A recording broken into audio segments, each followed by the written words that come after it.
खेड्यागावानंतर आता मुंबईसारख्या गर्दीच्या ठिकाणी सुद्धा बिबट्याची दहशत पाहायला मिळते। आज दिवसाची सुरुवात भाईंदरमध्ये बिबट्याच्या हल्ल्याने झाली आहे। हे ऐकून तुम्हालाही भीती वाटेल, पण आज सकाळी मुंबई जवळील भाईंदर परिसरामध्ये एक बिबट्या दिसलाय, एक बिबट्या आढळून आलाय। या बिबट्याने एका निवासी परिसरामध्ये प्रवेश करून अनेक लोकांना जखमी केल्याची बातमी समोर येते। जखमींना वाचवण्यासाठी अग्निशमन दल आणि इतर अधिकारी देखील घटनास्थळी पोहोचलेत।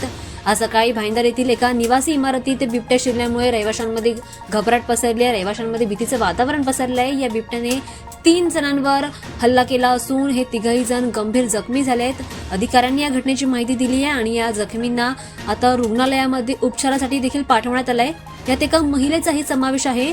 ठाणे प्रादेशिक वन विभागाचे उपसंरक्षक सचिन रेपाळ यांनी म्हटलंय की बिबट्याच्या उपस्थितीची माहिती मिळताच बचाव पथकाला तात्काळ घटनास्थळी पाठवण्यात आलं।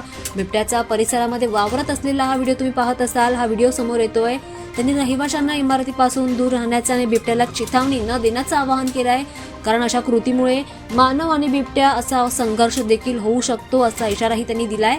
त्यासोबतच SARRP इंडिया या स्वयंसेवी संस्थेचे स्वयंसेवक सुद्धा घटनास्थळी वन विभागाला मदत करताना दिसत आहेत। गजबजलेल्या परिसरामध्ये बिबट्या आढळल्यामुळे परिसरात नागरिकांमध्ये भीतीचं वातावरण पसरलंय आणि नागरिकांच्या सुरक्षेचा प्रश्न आता पुन्हा एकदा समोर येतो।